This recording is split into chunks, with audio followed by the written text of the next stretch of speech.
சேஃப்டியே இல்ல. ஃபர்ஸ்ட் இருந்ததை விட இப்ப எதுவுமே கிடையாது. நிறைய அபியூஸ் நடக்குது நாட்டுல.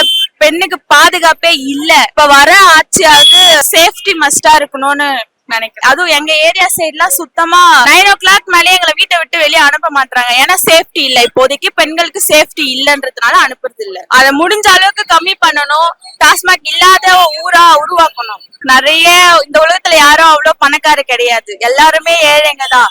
சோ அவங்களுக்கு ஏத்த மாதிரி எல்லா ரேட்டும் கம்மி ஆகணும். கல்யாணம் கூட இப்ப பண்ண முடியாது போல, அந்த அளவுக்கு ரேட் ஜாஸ்தியா ஆயிருக்கு. சோ எல்லா ரேட்டும் கம்மி ஆகணும். வர ஆட்சியாவது நிம்மதியா இருக்கணும். கேர்ள்ஸ்க்கு சேஃப்டி மஸ்ட். வரும்போது 1000 போய் சொல்றாங்கண்ணா, ஆனா எதுவுமே நடக்கல. உண்மையாவே புதுமை பெண் ஒரு திட்டம் இருக்கு. அதுலயும் ஸ்காலர்ஷிப் ஒழுங்கா வர்றது கிடையாது. எஸ்சி ஸ்காலர்ஷிப்பும் எஸ்டி ஸ்காலர்ஷிப்பும் சரி எதுவுமே ரிசீவ் ஆகுறது கிடையாது. ஆனா பஸ் ஃப்ரீன்னு சொன்னாங்க. ஆனா எங்க ஏரியா சைடு ஒரு பஸ் கூட ஃப்ரீ கிடையாது. எல்லாமே டீலக்ஸ் பஸ் 27 rupees. ஒரு பஸ் கூட எங்களுக்கு ஃப்ரீ கிடையாது இந்த திருவள்ளூர் சைடு பாத்தீங்கன்னா. சோ எங்க சைடு எந்த ஃப்ரீ பஸ்ஸுமே விடல. எல்லாமே போய் பேசுறவங்க பேசிட்டு தானே இருக்காங்க. எந்த மாற்றமும் கிடையாது. வர்றதுக்காக 1000 பொய் சொல்லி வராங்களே தவிர எங்களுக்காக எதுவுமே பண்ணல. ஏடிஎம்கே வரும்னா, டிஎம்கே வராது.